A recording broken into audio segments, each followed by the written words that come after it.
Hey guys, what's up? Welcome back to Double MC Podcast. We got duos today. Mario can't join us today, but he did leave some notes for us. Mike, say what's up to people. Hey, how's it going, everybody? Good to be back. So today as you see in the title, we're gonna go over college football. And since the draft is this week, we're gonna go over our own personal mock drafts, our personal thoughts on where each player in the top 10 is gonna land. But first, this was a topic that actually got brought up in an earlier episode. I think about a couple episodes ago. We're gonna talk about the transfer portal just for a little bit in terms of football. Um, Lately, there's been a lot of debate around the validity of college sports as a whole because of the transfer portal. It seems that every year that each player is on free agency, no matter what kind of division they're in, they're always on the move. Mike, you have any thoughts on the transfer portal in college football? Yeah, I had an interesting take maybe a couple weeks ago. Not sure it was, so I could be able to credit them. But they was talking about how the transfer portal now, where it's like less and less high school, like top high school prospects are going to like these elite colleges, right? Because these elite colleges are just gonna take the best JUCO or like low D1 prospects, right? Because they already have college experience, they're older, more mature, things like that. So that means that the guys, like let's say like a team like I don't know, just pick whatever team, USC, right? Okay, let's Mm-hmm. say they take 20 dudes on scholarship, right? But 15 of those dudes are going to be, or 10 of those dudes are going to be now transfers. So that means that 10 dudes that they would have got on scholarship that are top high school prospects are now going to go to somebody else in the ACC, right? Or I mean, in the Pac-12, that's going to be that's lower than them, right? So let's say they'll go to Cal instead. Instead of going to those 10 dudes who would have gone to USC are not going to go to Cal, and then it's like a domino effect, right? So since Cal got 10 prospects that are even better than the 10 prospects that they usually get, those 10 prospects will go down to somebody even lower. You know what I'm saying? So it's spreading the wealth to these schools that are even lower to get even better prospects.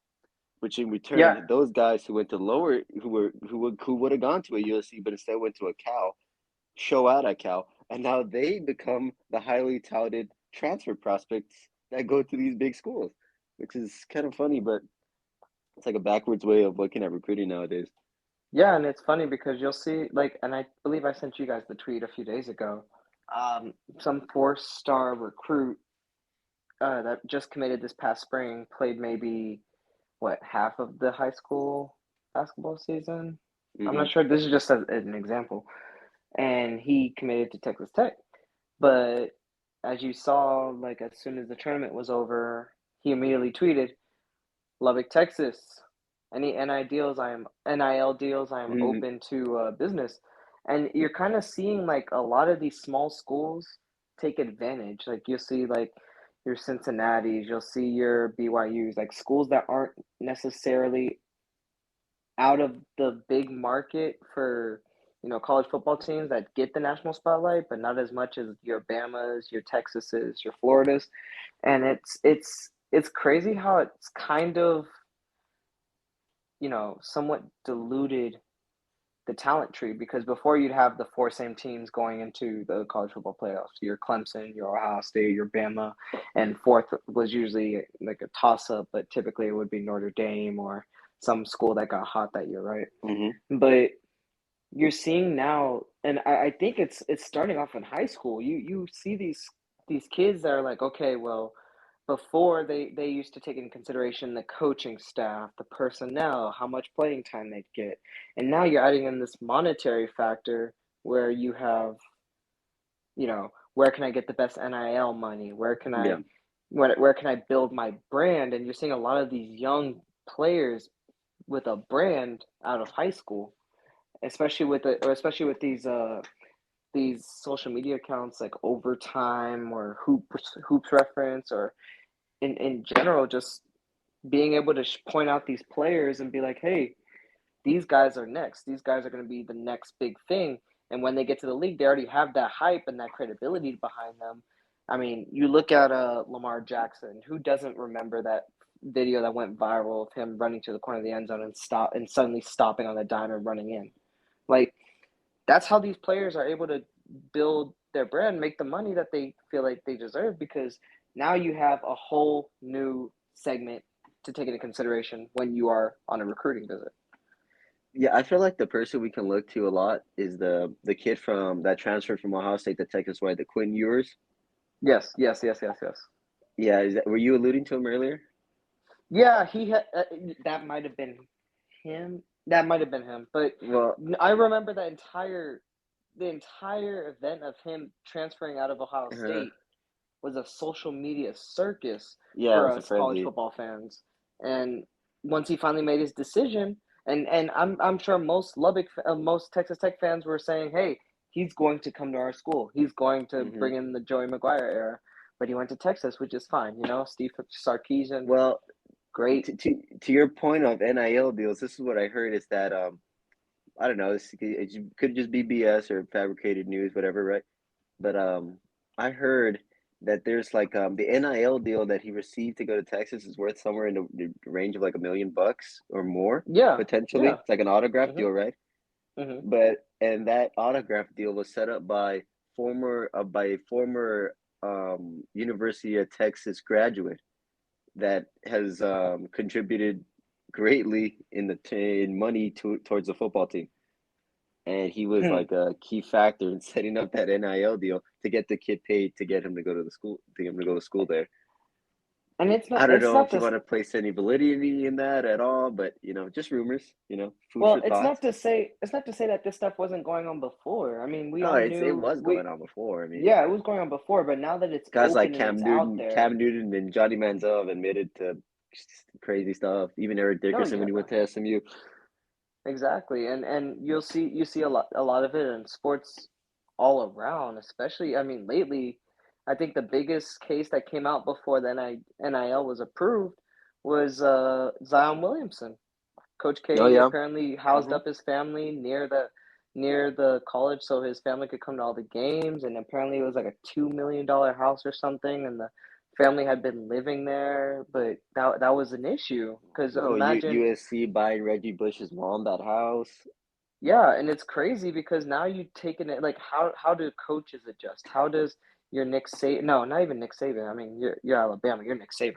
But like, let's take into account your Mac Browns or your Charlie Strongs or Manny Diaz's of the world who are like no known to be good coaches, but didn't necessarily end up in the best programs. But Hmm. when you're competing against these big schools with all this NIL potential, or as you know, for Quinn Ewers, you have this booster NIL deals that pay you to come to the school. How do you compete with that? How do you sell your school and say, you know what, I may not be able to give you this amount of money, but now I can give you the amount of playing time you want. I can give you good draft position, especially for the position you play for. It might put yourself in the shoes of a high schooler about to get recruited to go play college football. Yeah. You're not trying to hear playing time. You're not trying to hear spotlight. You're not trying to hear, the culture, the tradition. Right now, unfortunately, the way sports has been, a contract, it doesn't mean anything anymore. You need to go get as much Hmm. money as you can quickly, accumulate it, and then if it becomes stagnant, jump ship and try and grab to a higher branch. And that's just Yeah. how it's been. Yeah, loyalty is definitely lacking nowadays, really, within the sports world, professionally and collegiately, and it's sad, really. Like your point to how do you get a college kid to go to your school if you don't have the resources, maybe like some of these bigger top programs to get the kid to go there. It's tough because the kids really now, if you're a top prospect and you think you're gonna go pro, you really only care about doing your 2 years in college football, your 1 year in college basketball, getting your hands on as much money as you can while you're in college, and then going on to the next level. So I feel like these coaching staffs and these lower tier programs, mid tier programs, have to focus on the mid tier prospects and try and build them up, from the ground level. I just feel like the top schools in the football basketball ranks are going to get the top prospects no matter what because they have the money now with the NIL deals and these backroom dealings to get the kids. So you pretty much just Yeah, have to build kids yourself, you know. There's yeah, obviously no other way around it. And you know what? I'm all for you about to take the next step and, trying to figure out how to manage your money or save your money or being able to invest it in the right places, making sure your time is being well spent somewhere and it's coming back to you and, monetarily in a fruitful way. Hmm. And it's crazy because I mean, like you remember the old stigma about football players or young players, they get in the league, they lose all their money if once they get hurt. And I'm in agreement with this NIL deal. I do believe that college athletes should be appropriately paid for how much money they do bring into the school. Hmm. Um, well, I believe, what was that census? I believe like college football on its own brings in about 60% of the revenue the college takes, or some Yeah, I'm sure crazy it's something figure. ridiculous. Yeah. Yeah, some crazy figure, and these poor, like their kids. Kids are putting their bodies on the line for the school for an opportunity. So I'm glad these players are getting paid. However, I don't personally believe that you know these, and I don't agree with the fact that these NIL deals are causing so much movement within the transfer portal and basically causing all these historical programs to lose great players just because the area around them can't provide enough money for the players. Yeah. I don't. I feel like the root cause of this is obviously the NCAA, right? Because Yeah, they've created such a mess in how they have TV deals, marketing deals, and they didn't include the players for so long that they've created such a mess for themselves that it's like pretty much impossible for them to dig themselves out now, right? Like what was it like? Turner Sports paid something in the billions of dollars to host the NCAA tournament, basketball tournament yeah, for the next so many years, yeah, and not involving like a student union or somebody to talk on behalf of the student athletes. hmm, They've just dug themselves in such a hole that now they're trying to just recover with this NIL deal instead of like having these kids, like in basketball, like these kids can now just leave and go to like the G League, right? So like they're yeah, trying to like yeah, take them. I don't know. It's they just created a problem, like a massive problem for themselves by being so greedy and keeping the money for themselves. But then you look on the flip side, it's like, well, okay, yes, we want to pay the kids. Yes, we want to let them. Now we will let them use their name and likeness. But I mean, I the what I struggle with in paying these kids is what's fair, like obviously the football team at a university is going to earn more money than women's soccer, okay? But should the football team get paid more than the women's soccer team because they bring in more money, right? hmm, Like yeah, what's fair? And how do you decide absolutely. how much money do they get? I don't know. It's Yeah, you crazy. cannot distribute the money evenly You across can't, sports because it's right? just not realistic. It's And some and kids won't get paid. Like, even like okay, let's say you want to pay the football team more money than you're gonna pay the women's soccer team. Some kids in that mhm. football team are gonna get paid more than other kids. You Yeah, know? and it goes in levels because first you have to categorize by the sport, then you have to categorize by the amount of money they bring in, then you got to categorize by each individual player how much they give to the team or how much they affect the team's performance or somehow the money that they bring in. Like the most Yeah. marketable See, players are going to bring in the now most money.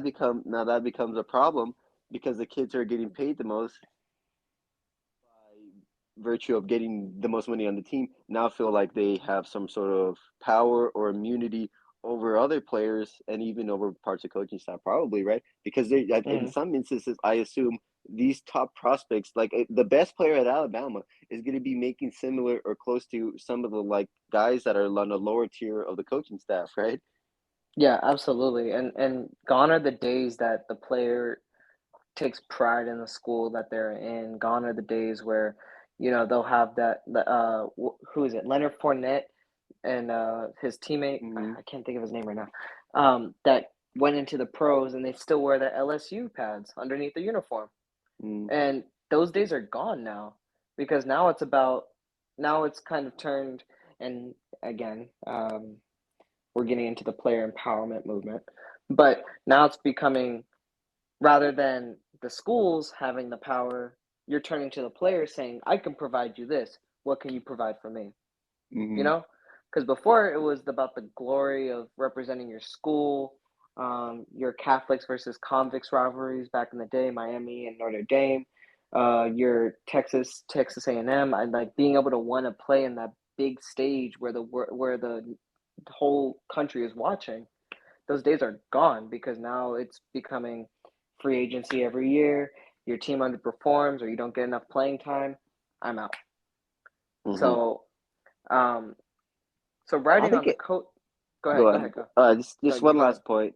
One last point I'm gonna make on this. I think it's also the generation of the kids of these kids, right? The generation they're Mm, growing up in, the millennial, the Gen Z generation, the participation trophy generation, where these yes. kids feel entitled.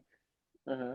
It's not like the Gen X baby boomer generation where they were taught, I guess, to work for everything, hard, nothing was handed to them. That type of Mm-hmm. generation.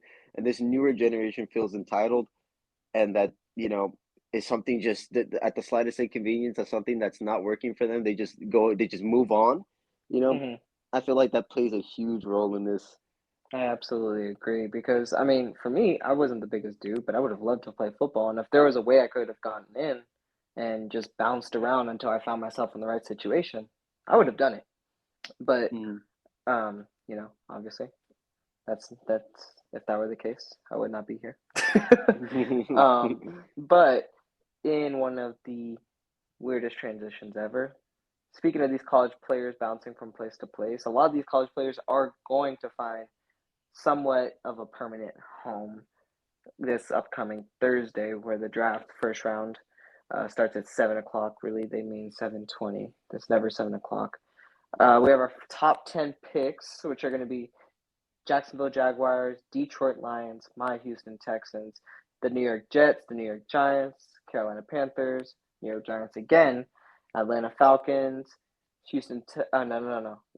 Seattle, and the Jets. I'll tell you why I had Houston at 9 in a second.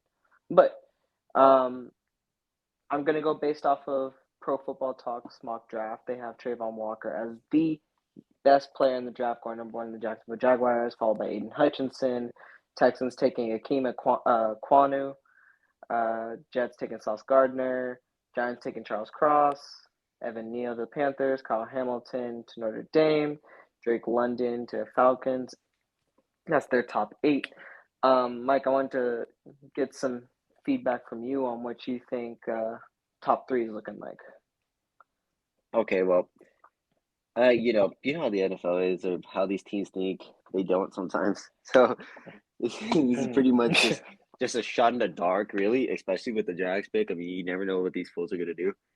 Mm-hmm. But I'm just going if I'm gonna put myself in the shoes of if I'm the team's GM, who am I picking? Okay, that's the position I'm attacking this from. Okay, Mm-hmm. so number one, the Jags. I'm just gonna go with who I think the best player in the draft is. At number one, I'm gonna go Hutchinson. Mm-hmm. Um, Simply just because he's best available. Uh, I don't, they could obviously settle for, or not even settle, but pick a dude like Evan Neal from Alabama, offensive lineman. Mm-hmm. But is he going to be the most impactful player? I don't think so. I think a guy like Hutchinson can have more impact on the field, more like instantly. So that would just be my pick, just based off instant impact and what's he going to give you on day one, on week one. Mm-hmm. So, also things like leadership capabilities, things like that. That I've noticed that he was, portraying at Michigan. Obviously, he was there for 4 years as senior, Absolute and vocal then just leader. yeah, vocal leader. He was there for 4 years. That shows loyalty. Just qualities like that that maybe aren't displayed on the field so much that we can hear, as a viewer on TV, but that we know goes on because of his accolades and his loyalty to the school, things like that. That's why I'll pick him number one. Okay, all right. I'll counter that. I personally think number one overall. I think it's idiotic for the Jacks to pass up on an offensive lineman. Um, I think I think from the perspective of Evan Neal, who I think they will pick, I think you have a versatile offensive lineman. Not going to say tackle. Lately, we've been seeing a lot of tackles drafted to be guard, but I think Hmm. you cannot underestimate the amount of protection you can give a young developing quarterback who's supposed to be the next guy. You also remember they drafted Travis Etienne at the end of the first round, Yeah. so you also have that to take into account.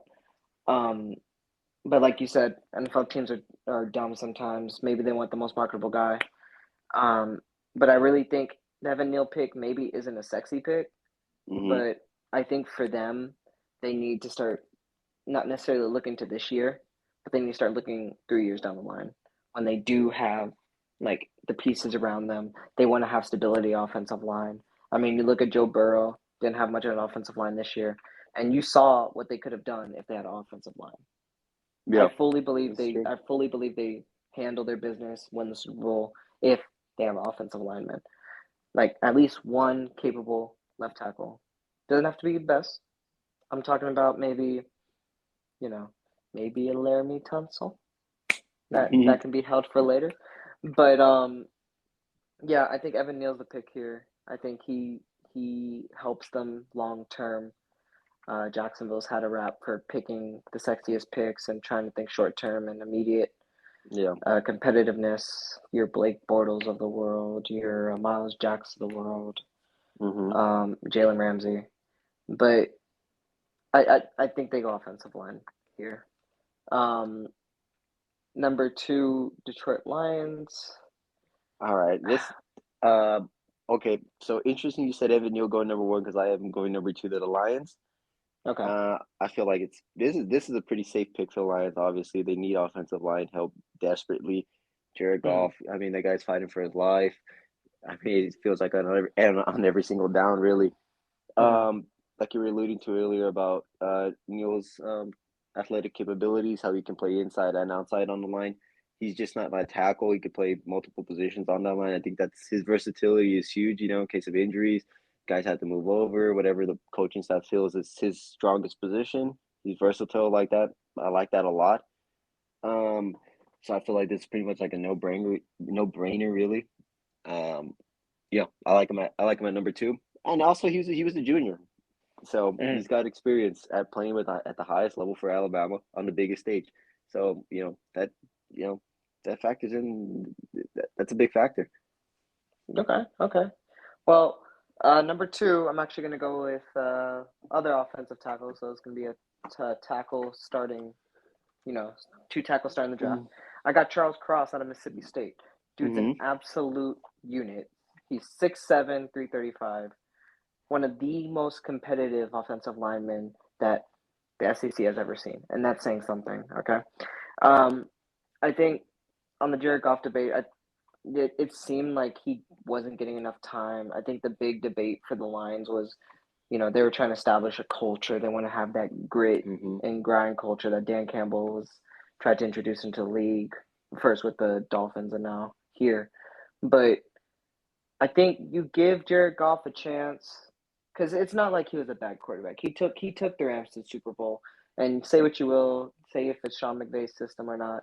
I think an offensive lineman, regardless, won't hurt.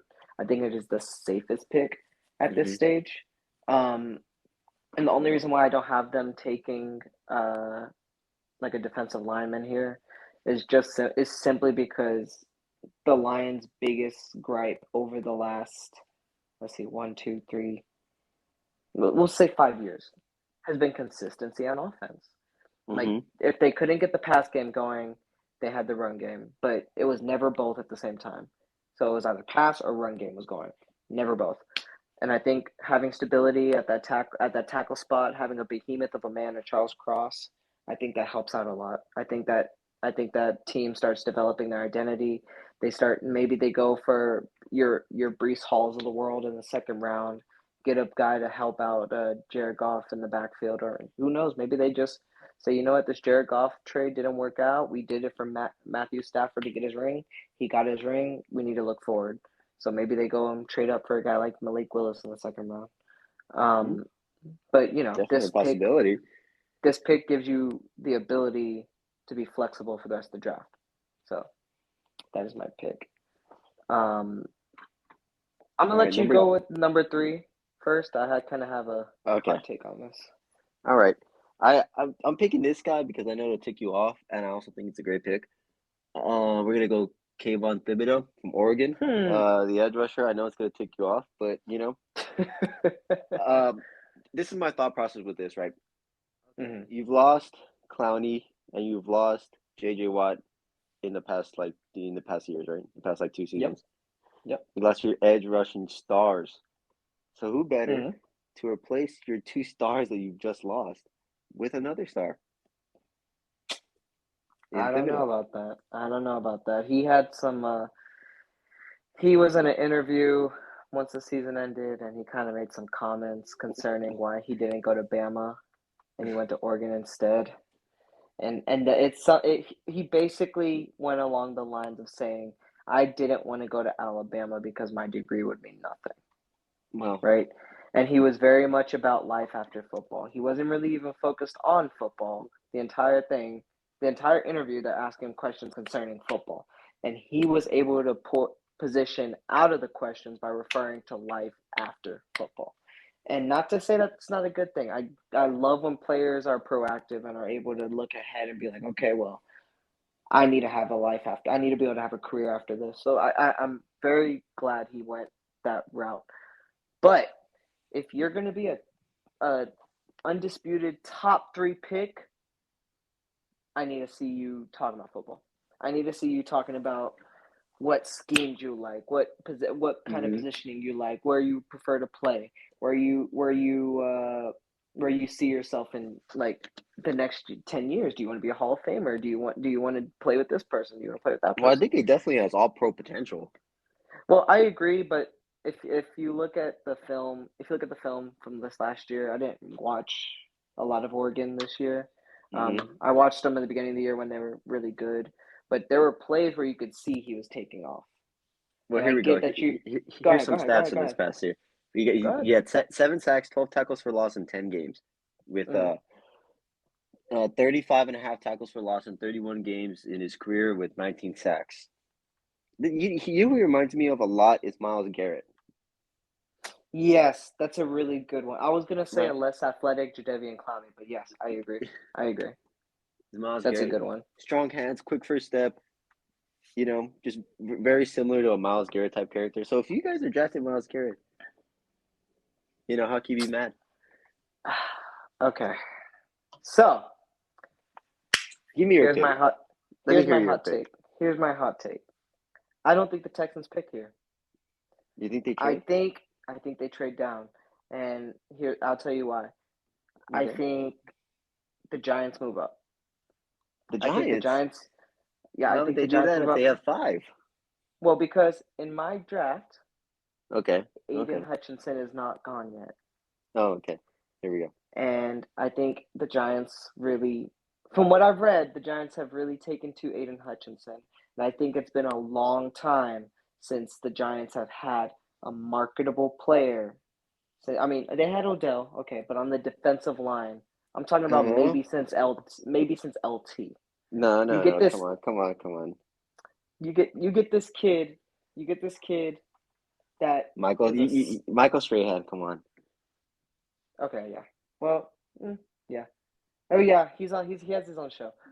But Yeah, everybody knows his gap. Come on. yeah, All right. I'm sorry, Michael. Yes, yes, yes, Michael Strahan. But still, given that being the case, that's damn near 15 years ago, right? Yeah. So you get this kid that was an absolute stud, an absolute blue collar player, fits the mold that New Yorkers like. You think of New Yorkers, you think of the worker people that most of the fan base. What do you think? Okay, you get Aiden Hutchinson, you get a guy that completely injects life into this defense. I'm not saying they have the best offense, but we've seen in the past with a pretty hyped up defense, we're going to ignore the Jets. A pretty hyped up defense, your team can do numbers. If the freaking Jags can do it, make it to the AFC Championship on the tails of their defense and a run game, Mm-hmm. why can't the Giants? So with that being said, I think the Texans trade down with the Giants for their number 5 pick and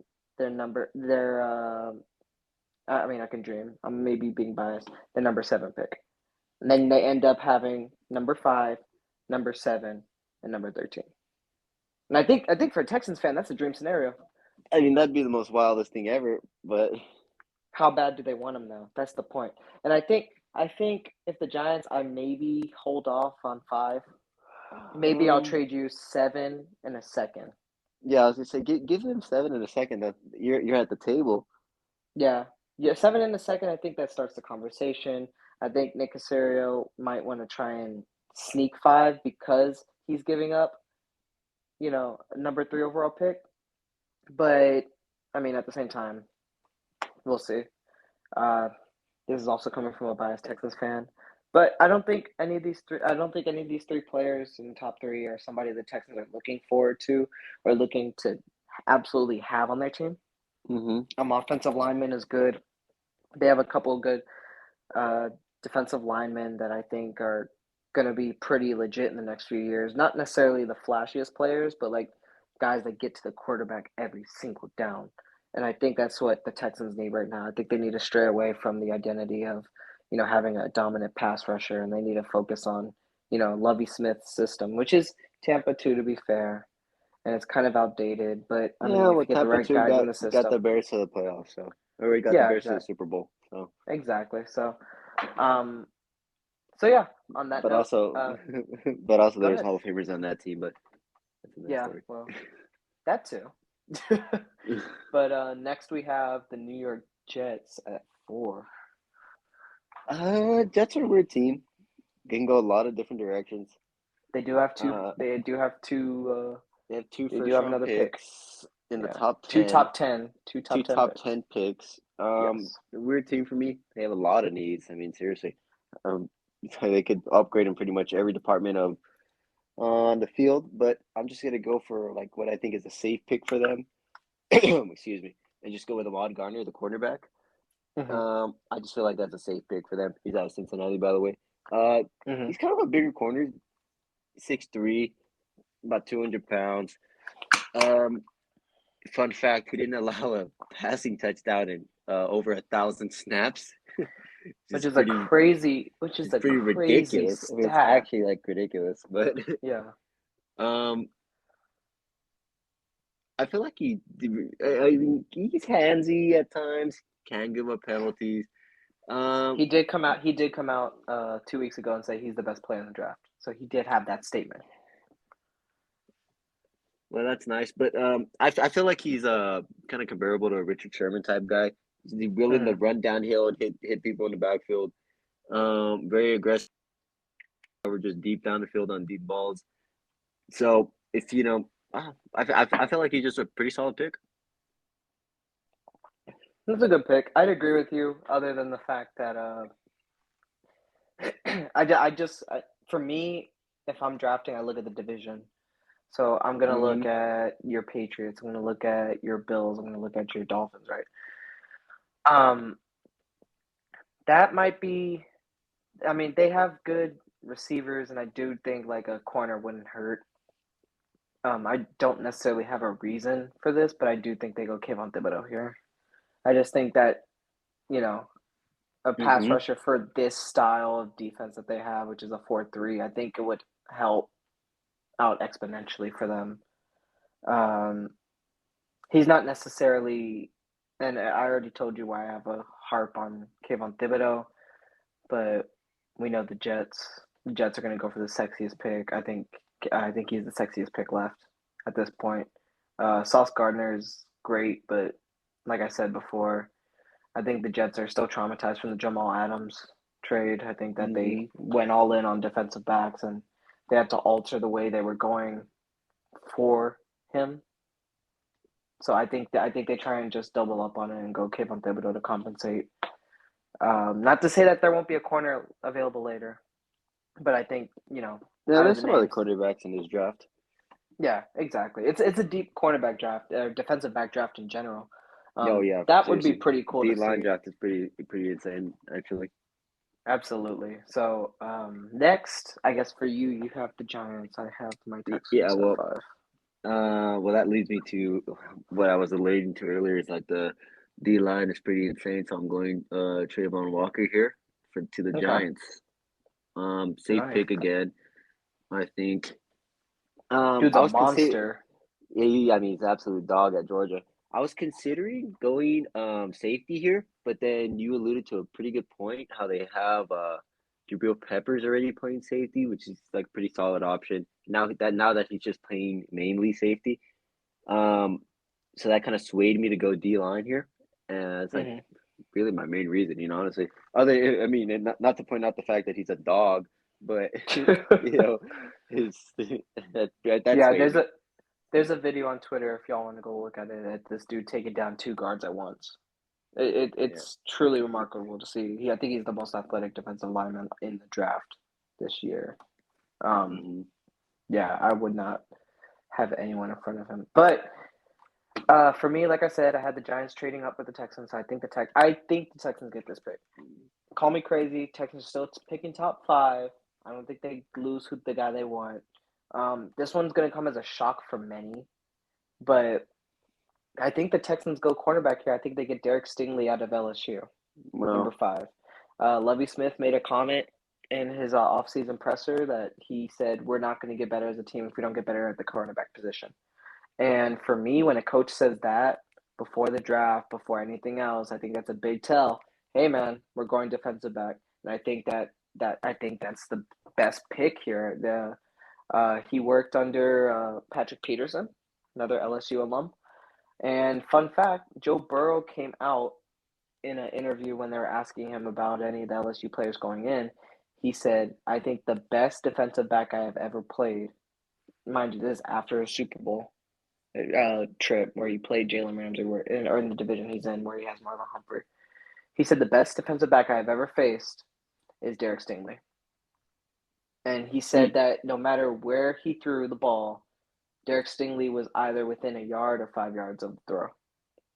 And I think for me, seeing the players he played against in at when he was at LSU, whether they played for Florida, whether they played for who they played UCF when they had the twins. What's their name? I can't think of it right now. One has one arm. One has one hand. Oh, oh Jesus Christ, this is gonna piss me off because I saw Oh, him I get can't think of drafted his in name right now. Dallas. Yes, yes, yes, yes. Um, Griffin. Griffin. Yep, Griffin. Not Shaquille. Well, the brother. It might be Shaquem Shaquille. I don't know. Griffin. Whichever.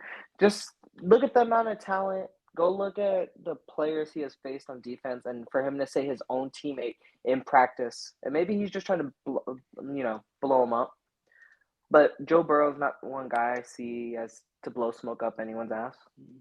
So Hmm. I think a statement like that is pretty, heavy for him to say. So I think that we go. I think the Texans go Derek Stingley here, and I think that they solidify their number one, corner. I think Lovey Smith gets his guy. Nick Casillas still has 13 to work with, and I think he's completely content with that.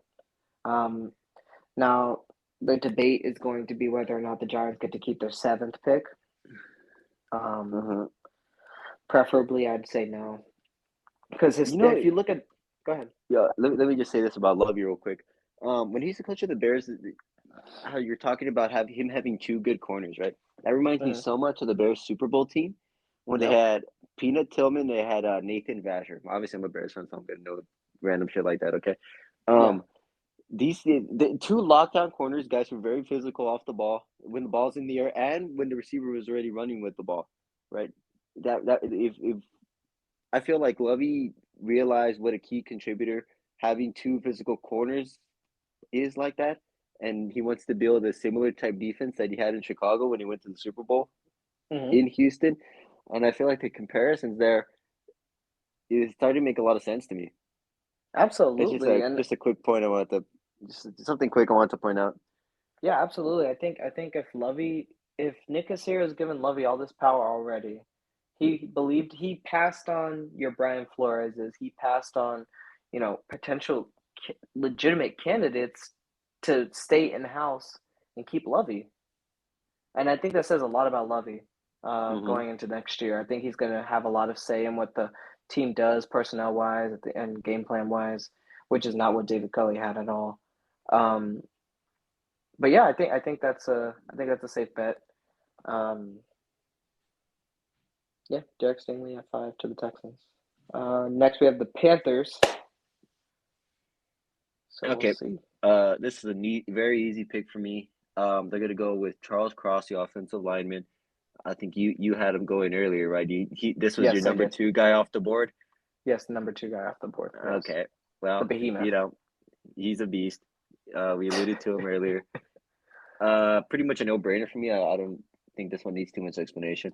Panthers need Yeah. O-line. They need a lot of things, but I mean, let's protect the guy throwing the ball first. So, Mhm. get yourself a very physical offensive lineman, Charles Cross at number 6. Easy. Done and dusted. That's a great pick. Great pick. Great pick. Now, this pick is going to be dependent on whether or not, again, the Texans get the number 7 overall pick. And historically, if you trade up into the top three, you have to give up a lot. So Mm-hmm. we'll see how that goes. Mm. So I kind of have two picks here. So if the Texans don't get the number 7 overall pick as well, the Panthers, so meaning the Giants pick right after this, I think the Panthers go Sauce Gardner.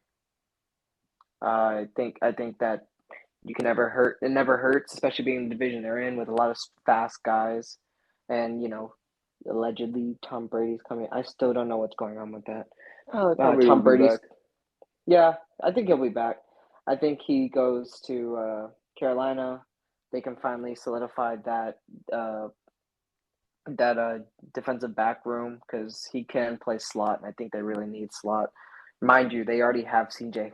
Henderson, and I think they're good. And mind you, they have Jeremy Chin in the back back lines on the defense. So I think Sauce Gardner is just simply a system fit guy.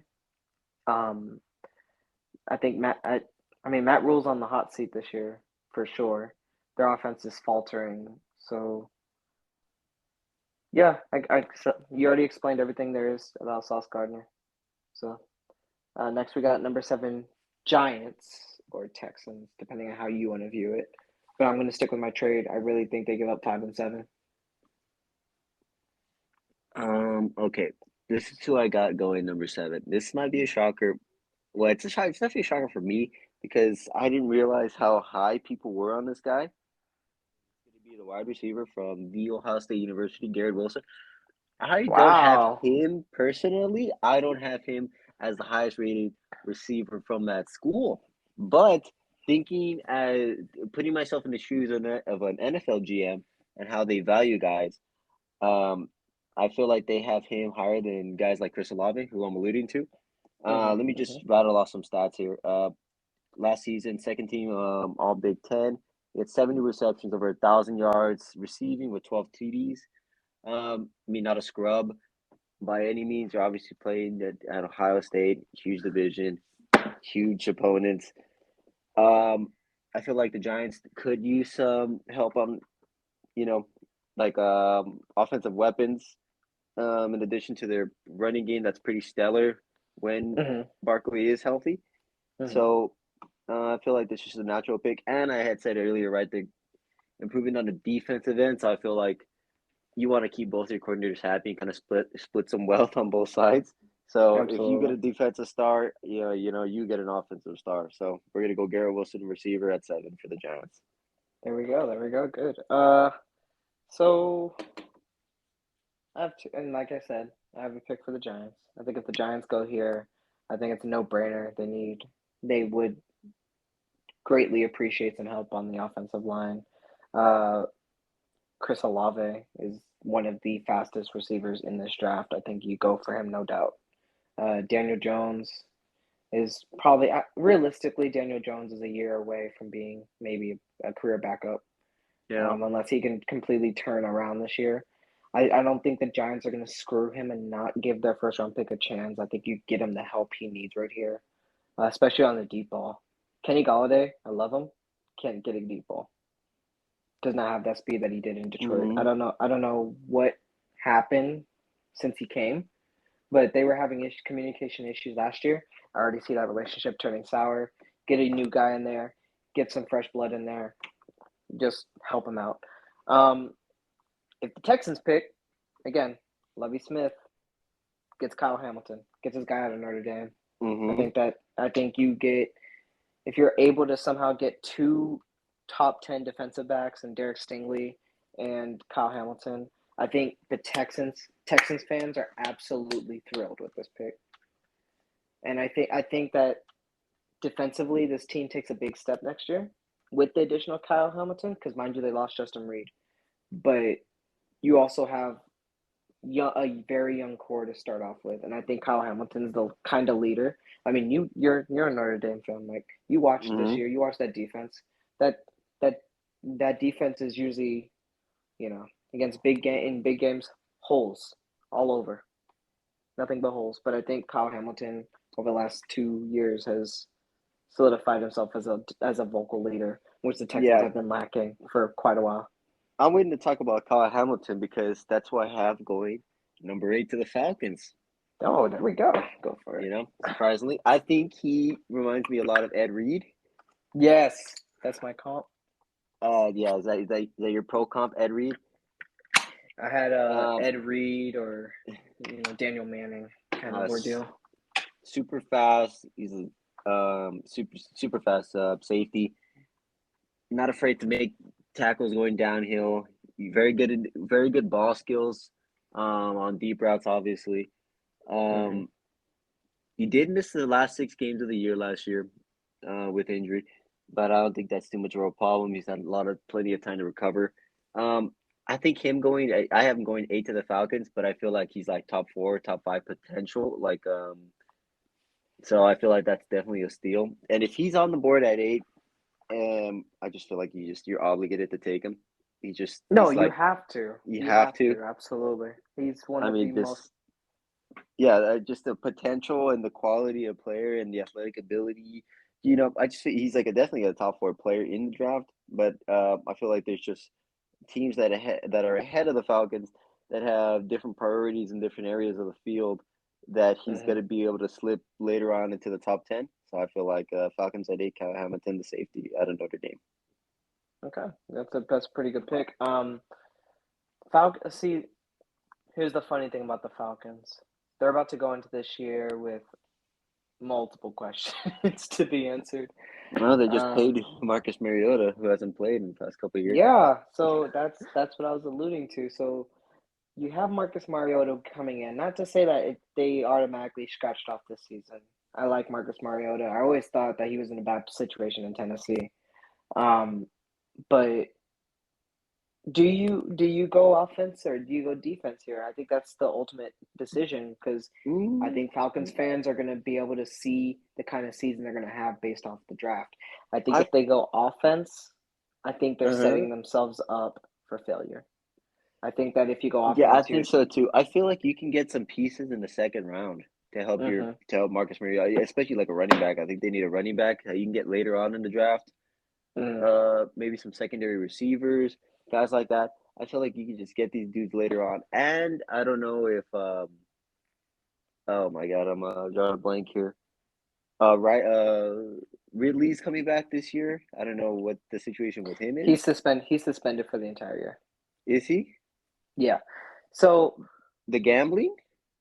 yeah, the gambling he is suspended for the Wow, whole year. The whole year he's that's gone. unfortunate. So I'll bring this up to you though, because I think this is the hardest one I had to decide on myself. If you're the Falcons and you know the Hmm. season's lost, you know your top receiver's gone for the year. Yeah. What's keeping you from pulling the trigger on a quarterback? Realistically, you have Marcus Mariota there, who is well seasoned now after being on the Raiders and the Titans. What keeps you from going to get your Kenny Pickett or bringing a player back home to Atlanta in Malik Willis? I just feel like the value for that quarterback at number 8 is too high.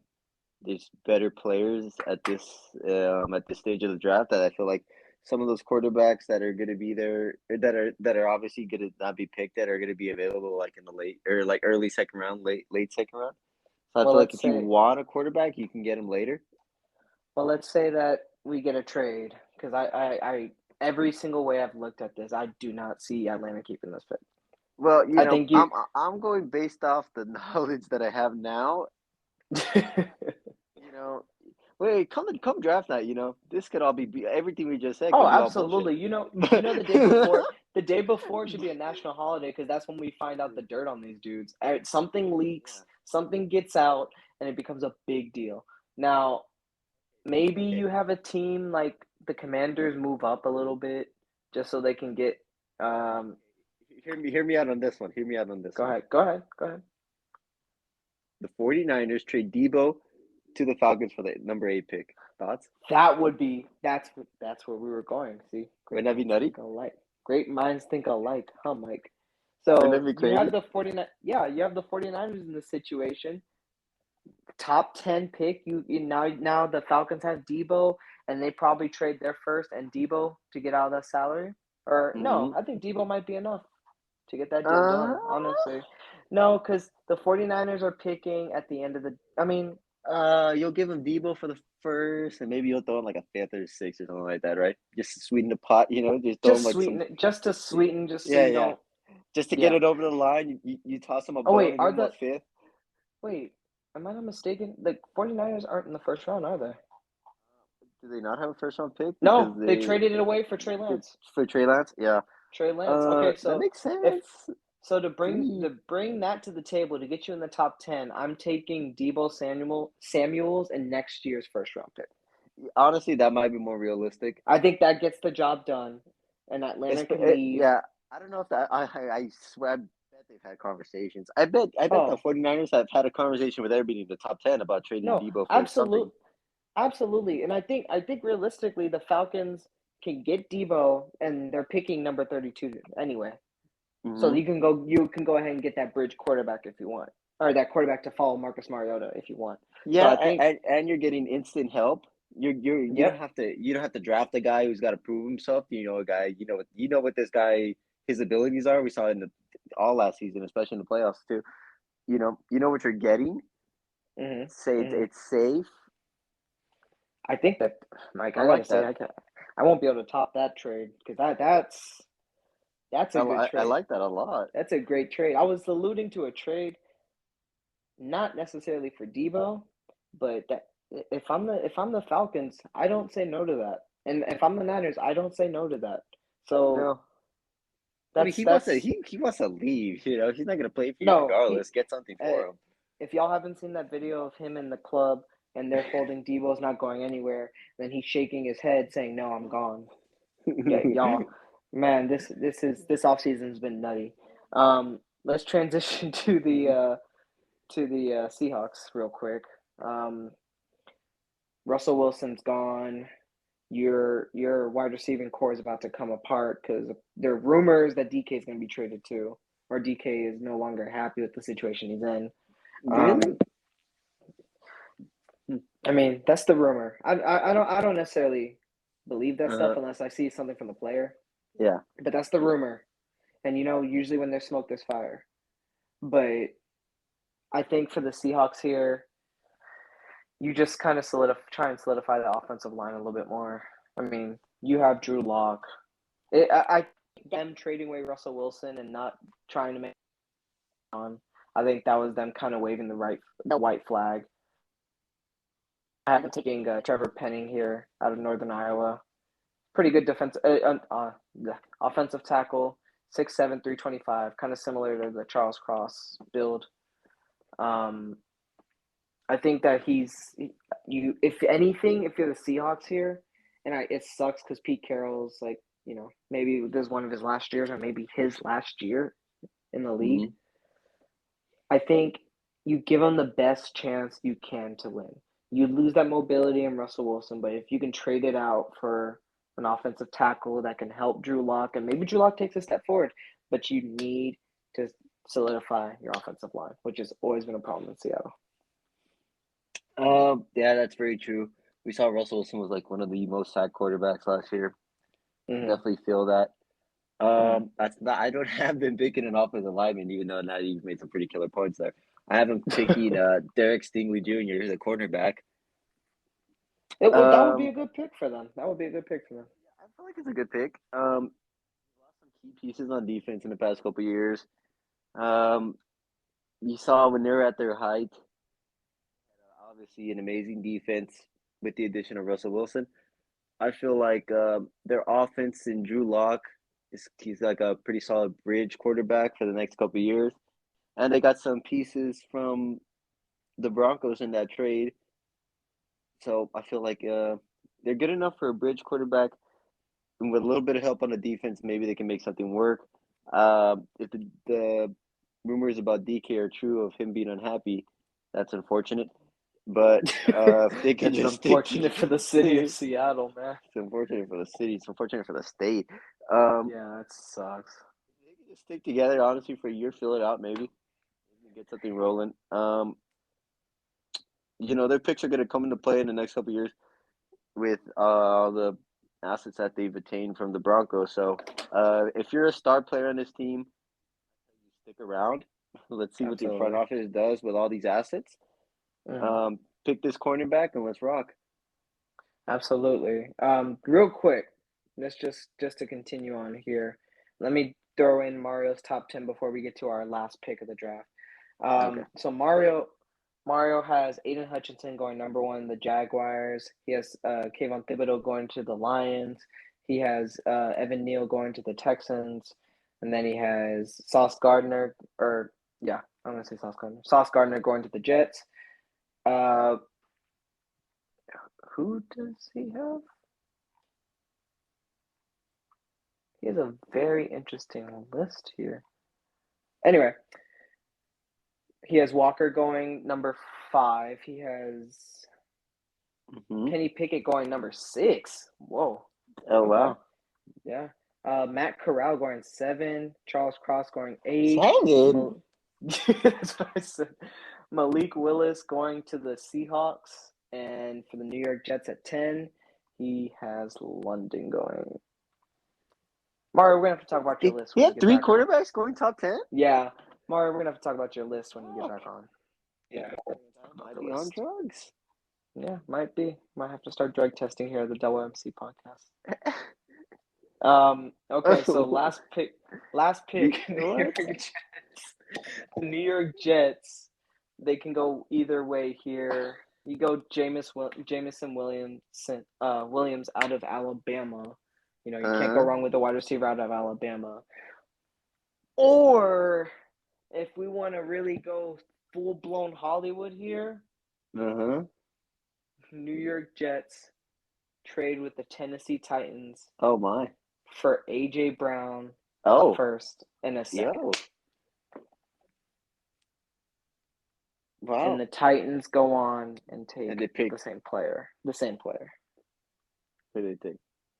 No, the same player. Oh, Jamison Williams. okay. Like, doesn't matter. Regardless, they get somebody. They get a receiver to replace Interesting. AJ Brown. Interesting. It's interesting. I mean, their defense is good, man. Like, their defense is fine. Mm-hmm. Offensively, they need a quarterback. They don't need a running back. Their tight ends, like not bad, but I mean, you go wide receiver here.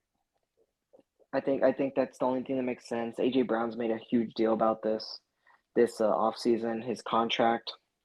Give it to the Jets. That's their issue now. Okay. I'm gonna say that I'm just for the sake of less confusion, I'm just gonna say that there's not gonna be too many shakeups trade wise. I'm gonna keep the Jets at 10. I'm gonna have them pick Chris Olave. I feel like this is a no-brainer pick. I don't know why more You would why think. aren't more You would people think. talking about him? It's actually like mind-boggling how people are just right now Chris Olave like he hasn't been like the top 3 wide receiver in college football the past like 2 Did you years. did His entire did career at Ohio State, did it's they ridiculous. not watch him take over the Big Ten last year? I mean, That this seriously. dude was consistently wide open in the back of the end zone in a Yeah, Power Five conference. He yeah. was play. He was playing like he Been at was that thing. playing in the Conference USA. Hey, come down. YouTube puts Conference USA.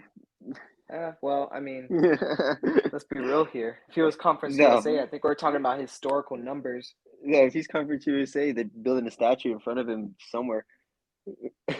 Okay. Yeah. No, this guy's a dog. I mean, seriously, why is he not getting like top 10 player caliber recognition from national media? If nobody's gonna say it on ESPN or CBS or any of these big media outlets, God damn it, on double MCL, fucking say it right here. Chris Olave is a top 10 player in this draft. I think the big thing about Chris Olave is that he might be a little bit undersized. I think that's the I big don't harp care if against he's him. undersized. It don't matter if he's undersized when he's fucking 10 yards by you. See ya.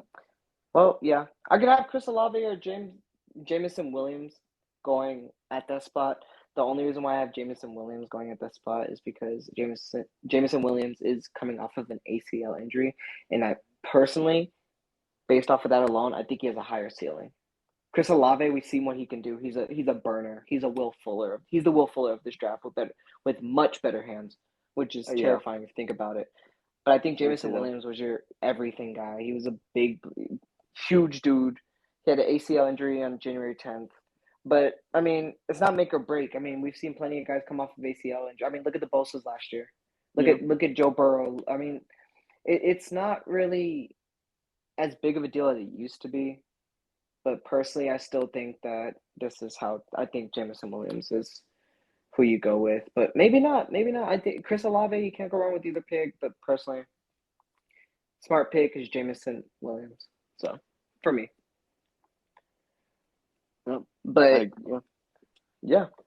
So any closing I thoughts dig it. before we close this out and wait for Thursday? Yeah, I got one closing thought. A lot of speculation. We could talk about who we think is going where and all this stuff. But at the end of the day, I feel like our list is gonna be 90% wrong. So it's just Yes, gonna be a fun absolutely. night. We are not saying that any of these are going to happen, but it's fun to speculate and It's based fun to off of speculate. the information we were given or that we have read, we Yeah. feel it might go down this way. Yeah, based on what we know, yeah, I'm not an Adam Schefter. I don't have inside information, but based on what we've seen in media markets, in some of these insiders that we follow on Twitter, stuff like that, information that we gathered, this is our best shot at what we think is very plausible to happen. We hope it happens. We love to be 100% right here, but we can't be sure. But we will be live streaming Thursday night, round one On of the Twitch, draft we're going on to tweet out Twitch. we'll tweet out the link. Follow us to keep up with that. Turn on notifications. Yeah, so please, if you want to come out, hang, it's just gonna be kind of like a fun thing where we just hang out, react to the picks. Either well we predicted or horribly we predicted, and then we'll do some reactions. It'll be a fun night.